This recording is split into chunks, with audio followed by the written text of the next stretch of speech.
இந்த ஸ்கிரிப்ட் என்கிட்ட கிடச்சி கிட்டத்தட்ட 1 இயர் ஆக போகுது. ஆனால் இனிமே தான் நான் இதை பப்ளிஷ் பண்ண போகிறேன். என்னன்னா இது ரொம்ப பெரிய விஷயம், ரொம்ப அதிசயமான விஷயம். நம்ம எல்லாருமே மகாபாரதம் பார்த்துருப்போம். மகாபாரத போர் எத்தனை நாள் நடந்தது, அதுக்கப்புறம் யார் ஜெயிச்சாங்க தோத்தாங்க, எல்லா விஷயங்களும் நம்மளுக்கு தெரியும்.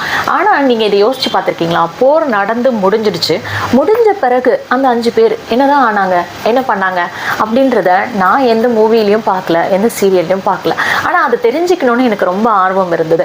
அதையும் நான் தெரிஞ்சுக்கிட்டேன். அதுதான் இந்த ஸ்கிரிப்டில் இருக்குது. சரி, இதை நான் ஒவ்வொரு வெள்ளிக்கிழமையும் உங்களுக்காக போஸ்ட் பண்ணுறேன். ஒரே நாளில் சொன்னால் உங்களுக்கு கொஞ்சம் குழப்பமாயிடும். அதனால் கொஞ்சம் கொஞ்சமாக வாரம் கொஞ்சம் கொஞ்சமாக சொல்கிறேன். இந்த கதையில் நீங்கள் ரொம்பவே நோட் பண்ண வேண்டியது 2 விஷயங்கள் தான்.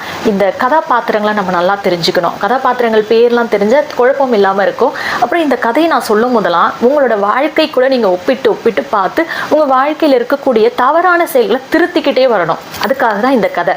இது வெறும் காதலை கேட்டு இந்த காதலை விடுறதுக்காக இல்லை, உங்கள் வாழ்க்கையில் சில மாற்றங்களை, நல்ல மாற்றங்களை கொண்டு வரதுக்காக தான் என்னோட இந்த முயற்சி.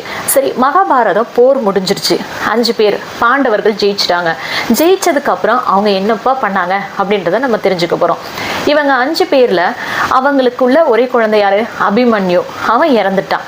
அவனோட மனைவி யாரு? உத்திரை. ஆனால் அவ கர்ப்பமாக இருந்தா இல்லையா, அவளுக்கு ஒரு ஆண் குழந்தை பிறக்குது. அந்த குழந்தையோட பேரு பரிசுத்து. இந்த பேரை தான் நீங்கள் நல்லா மைண்டில் வச்சுக்கோங்க, பரிசுத்து. இந்த பரிசுத்துக்கு ஒரு குழந்தை பிறக்கும், பையன். அது சினமேசன். இந்த 2 கேரக்டர் மட்டும் நீங்கள் நல்லா ஞாபகம் வச்சுக்கோங்க, பரிசுத்து, சினமேசன்.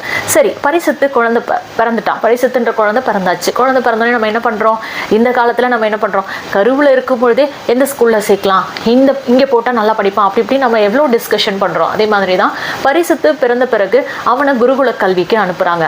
ஒரு குறிப்பிட்ட வயது வரை அங்கே தான் இருக்கணும். எல்லா கலைகளையும் கற்றுக்கொண்டு குரு வீட்டுக்கு போகணும்னு சொன்னாதான் வர முடியும் இல்லையா? அப்போ பரிசுத்து ரொம்ப திறமையாக எல்லாத்தையும் படித்து முடிச்சிட்டாரு. அதனால குரு என்ன பண்ணுறாரு? நீ இன்னைக்கு வீட்டுக்கு போகலாம் அப்படின்னு சொல்லி அனுப்பி வச்சுட்டாரு. இவ்வளோ நாள் குருகுலத்திலே இருந்த பரிசுத்துக்கு வீட்டுக்கு திடீர்னு போகிறோன்னா எப்படி இருக்கும்? அதுவும் ஒரு ராஜ்யத்தை ஆளக்கூடிய ராஜாவின் குழந்தையா இருக்கும்பொழுது எப்படி இருக்கும்? அவர் ரொம்ப துள்ளி குதிச்சு இளமையின் வேகத்தோட அப்படியே ஓடி குதிச்சு வந்துட்டு இருக்காரு. வர வழியில ஒரு 2 பாம்பு இப்படி பின்னி பிணைஞ்சு படுத்துட்டு இருக்கு. அவர் அதை பார்த்த வழியில நம்ம கல் இருந்தா என்ன பண்ணுவோம்? அப்படி தள்ளி விட்டு போவோம்ல, காலால் அப்படி டக்குன்னு தள்ளி விட்டு போவோம். அந்த மாதிரி இந்த 2 பாம்பு தூக்கி அப்படி வீசிட்டு அவர் போயிட்டாரு. சரிங்களா? அப்படி போயிட்டோடனே மறுபடியும் வேகமா அப்படி ஓடிட்டாரு. ஆனா இவர் தூக்கி போட்டாருல்ல, அந்த 2 பாம்பும் அந்த பக்கத்துல ஒரு முனிவர் தவம் பண்ணிட்டு இருந்தாரு. அவர் கழுத்துல போய் விழுந்திருக்கு. அப்போ அவருடைய தவம் கலைஞ்சிருச்சு. இப்போ இவர் சாபம் கொடுத்தாரா கொடுக்கலையா? யோசிச்சுட்டே இருங்க. அடுத்த வாரம் மீதி கதையை நான் உங்களுக்கு சொல்றேன்.